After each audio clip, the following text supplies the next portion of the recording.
2달이 채 안 되었을 때였습니다. 그 아이가 더 이상 저희 센터에 오지 않더군요. 치료가 실패해서가 아닙니다. 괜찮아져서 안 온 거죠.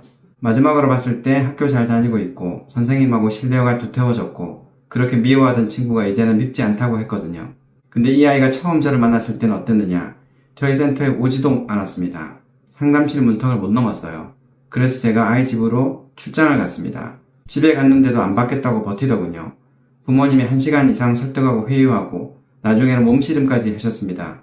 그렇게 겨우겨우 아이를 앉혀놓고 치유를 시작했어요. 지금 이 영상 보시는 분들 중에 아이가 방문 걸어 잠그고 안 나오는 집이 있으실 겁니다. 상담 예약해놨는데 아이가 안 간다고 해서 취소하신 분도 계실 거고 병원 데려가서 검사받고 약 타원까지는 했는데 그 다음엔 변화가 없는 분들도 계실 거고요. 오늘은 이 아이 얘기를 처음부터 끝까지 드리려고 합니다. 학교 얘기만 꺼내면 입을 닫던 아이가 왜 집에서는 치유가 됐는지 그리고 그 뒤에 어떻게 다시 학교에 발을 들이게 됐는지 순서대로 말씀드리겠습니다. 먼저 이 아이가 어떤 상태였는지부터 보셔야 됩니다. 어머니가 문자로 문의를 주셨어요. 초등학생인데 학교 폭력을 당했다고요. 그런데 사과는 받았답니다. 가해 학생한테 사과를 받았고 보통 여기서 마무리됐다고 생각을 하잖아요. 어른들 기준으로는 사건이 끝난 거니까요. 그런데 아이는 그날부터 학교를 안 갔습니다. 한 달째 등교 거부였습니다. 여기서 제가 제일 마음이 쓰였던 장면이 있습니다. 등교 거부가 시작된 첫날 이 아이가 학교에 가긴 갔어요. 아이들이 다 하교하고 난 오후에 갔답니다. 아무도 없는 시간에 가서 체험학습 신청서만 내고 왔어요. 학교를 못 가는 게 아니었던 거죠. 아이들을 마주치기가 싫었던 겁니다. 사과는 받았는데 마음은 하나도 안 풀린 거였어요. 그러다가 2주 전부터는 학원도 안 갔습니다. 학교만 안 가던 게 밖으로 나가는 것 자체를 안 하는 걸로 번진 거죠. 부모님 걱정이 얼마나 크셨겠어요. 부모님이 손 놓고 계셨던 것도 아닙니다. 할 수 있는 건 다 하셨어요. 정신과에 가서 풀배터리 심리 검사를 받았습니다. 결과는 중증 우울이었어요. 그래서 항우울제, 항불안제, 충동조절제 이렇게 3가지 약을 먹고 있었습니다. 국가에서 운영하는 보건센터에도 무료 상담을 받아라 하셨다고 합니다. 여기서 벌어진 일이 오늘 얘기의 핵심입니다. 보건센터에서 아이가 처음에는 말을 많이 했답니다. 상담 선생님하고 이런저런 얘기를 잘했죠. 여기까지만 들으면 잘 풀리는 것 같잖아요. 근데 학교 얘기가 나오는 순간 아이가 이랬답니다. 가겠다. 이런 거 싫다. 그리고는 학교 얘기 자체를 거부해버렸어요. 자, 여기서 생각해 보셔야 됩니다. 이 아이가 말을 못하는 아이입니까? 아니잖아요.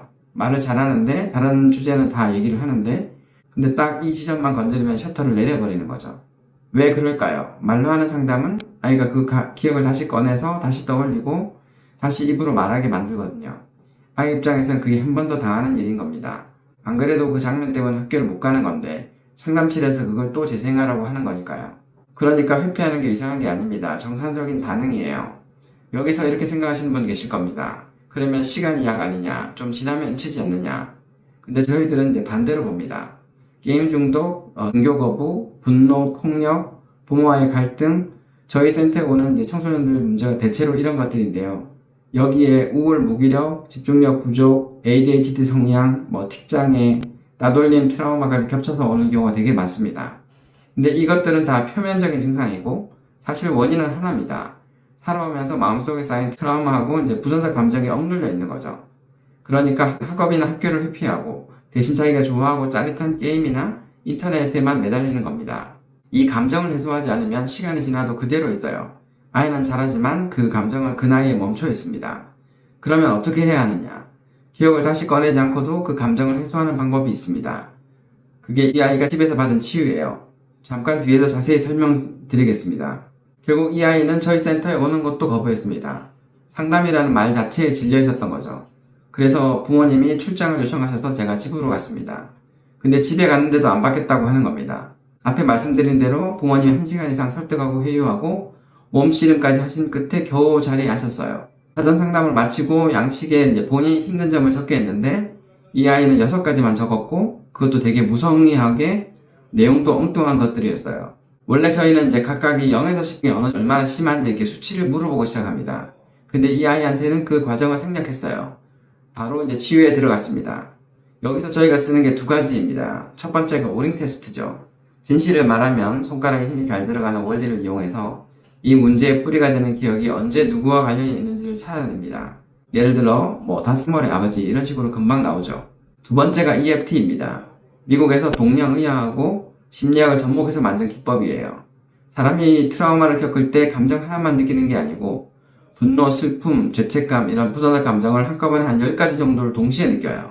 그래서 이 기억을 떠올리지 않아도 이 오링으로 찾은 조건하고 이 10가지 정도의 감정을 같이 따라 말하게 하면서 14강을 이렇게 두드려줍니다. 또 눈알 굴리기, 흥얼거리기 이런 것도 같이 하고요. 그 몸의 에너지 흐름을 원활하게 만들면서 무의식과 뇌를 자극하는 방식이죠. 학교 얘기를 꺼내면 이 셔터를 내린 아이가 왜 이거는 받았겠습니까? 그 장면을 떠올릴 일이 없으니까요. 근데 사실 그 기억을 안 떠올려도 된다는 것은 사실 부수적인 장점입니다. 진짜 핵심은 따로 있어요. 그때 느꼈던 감정이 에너지 형태로 무의식에 박혀 있는데 경락을 두드리면서 그 에너지를 흘려보내면 이것이 이제 뿌리째 해소가 되는 거죠. 말로 사건을 정리하고 이해하는 게 아니라 무의식에 남은 부정적 감정 에너지 자체를 근본적으로 해소하는 기법입니다. 그래서 같은 장면을 떠올려도 더 이상 아무렇지도 않게 되는 겁니다. 이렇게 2시간 기본 치유를 하면은 부정적 기억 150개에서 200개를 한꺼번에 붕괴시킬 수가 있습니다. 이게 저희가 말하는 트라우마 제로 기본 치유예요. 치유를 마치고 나니까 이 아이 얼굴이 급격히 밝아졌습니다. 마음이 편안해졌다고 하더군요.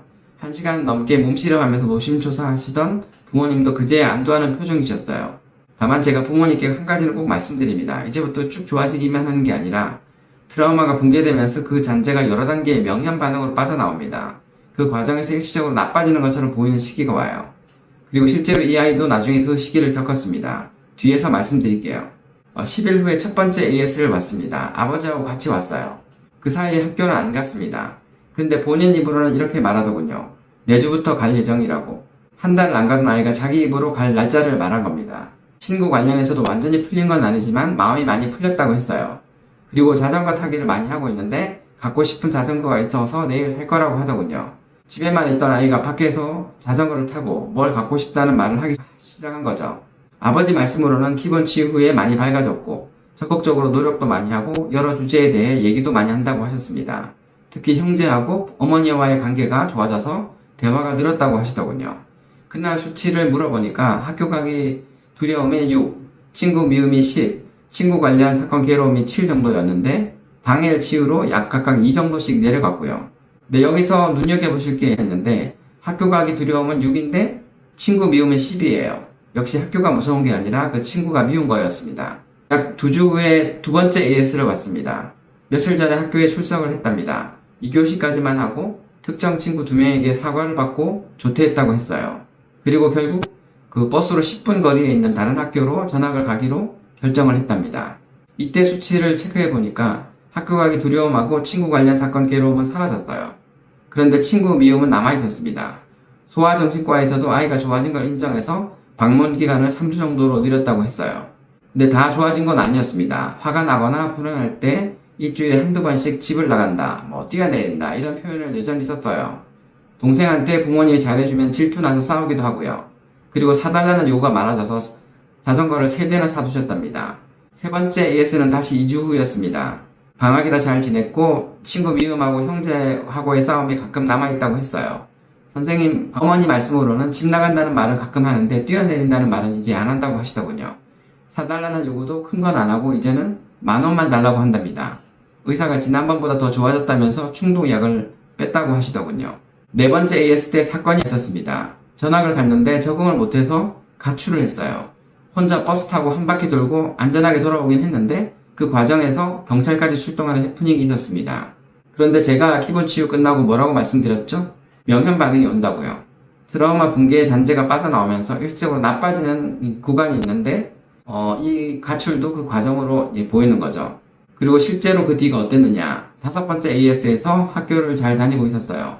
선생님하고 신뢰가 두터워졌고 친구는 더 이상 밉지 않다고 했습니다. 마지막까지 남아있던 10이었던 그 친구 미움이 사라진 거죠. 물론 좋았다 나빴다 하고 형이랑 다툼도 좀 남아있는 편이었습니다. 완벽해졌다고 말씀드리는 건 아니죠. 저는 2개월도 안 되는 기간에 AS 5회를 받고 더 안 와도 될 만큼 괜찮아진 거였습니다. 한 달 전까지만 해도 아이들 마주치기 싫어서 아무도 없는 오후에만 학교에 가던 그 아이가요. 그 아이가 이제 정상적으로 출석하고 적응을 하게 된 거예요. 여기까지 들으시면 우리 아이도 해봐야 되겠다 싶으실 겁니다. 그런데 막상 또 뭘 어디서부터 해야 될지 또 막막하시죠. 저희가 하는 게 EFT 트라우마 제로 심리치료입니다. 무의식에 쌓인 150에서 200개의 트라우마 부정적 감정을 AK 또는 오링 테스트로 찾아서 EFT를 해소하고 완치까지 주기적으로 AS를 해드리는 겁니다. 자, 그러면 오늘 얘기로 돌아올게요. 꼭 가져가셨으면 하는 게 세 가지입니다. 첫째, 학폭을 당한 아이가 사과받았다고 끝나는 게 아닙니다. 사건은 끝나도 감정은 그대로 남아있는 경우가 많은 거죠. 둘째, 아이가 상담을 거부하는 건 낫기 싫어서가 아니고 그 기억을 다시 말하기가 싫은 겁니다. 말로 꺼내지 않고 하는 방법이 있다는 걸 아이가 모를 뿐이죠. 그리고 이 방법의 진짜 가치는 기억을 안 꺼내도 된다는 편의가 아니라 무의식의 에너지로 남아있는 부정적 감정을 근본적으로 해소한다는 데 있습니다. 셋째, 좋아지는 길은 직선이 아니고 여러 명량 단계를 거친다는 겁니다. 전학 가서 가출하는 날도 있었잖아요. 이런 내용을 미리 알고 계시면 안 흔들리게 되십니다. 그러니까 오늘 하실 수 있는 건 하나입니다. 아이한테 상담 가자고 똘 설득하지 마세요. 그 말이 아이한테 또 얘기하자는 걸로 들릴 수가 있는 거죠. 대신 부모님이 먼저 알아보세요. 아이를 데려오는 게 첫 단계가 아닙니다. 부모님이 이 방법을 아는 게 첫 단계예요. 혹시 지금 아이가 비슷하게 힘든 상황이라면 댓글로 아이가 어떤 상태인지 한 줄만 남겨주세요. 저희 센터는 트라우마 제로 치유를 통해서 자녀가 자신의 잠재력을 잘 발휘하는 멋진 삶 살아가게 도와드리겠습니다. 화이팅!